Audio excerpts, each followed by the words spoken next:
Pernikahan beda usia 61 tahun antara Abah Sarna 78 tahun dan Noni Novita Handayani 17 tahun di ujung perceraian. Padahal pernikahan keduanya baru berjalan selama 22 hari. Pernikahan yang sempat viral tersebut di ujung perceraian setelah pihak Abah Sarna melayangkan surat talak pada Noni Jumat 30 Oktober 2020.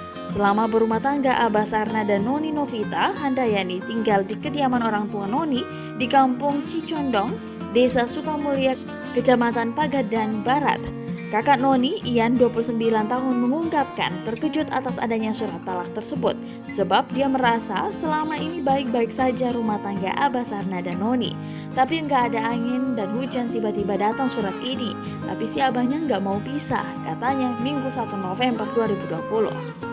Ian juga mengaku setelah adanya surat talak tersebut adiknya langsung tak nafsu makan selama sehari. Ian juga mengaku pihak dari keluarganya tak punya masalah apapun. Tetapi justru dari pihak Abah Sarna yang sepertinya tak setuju atas pernikahan Abah Sarna dan Noni.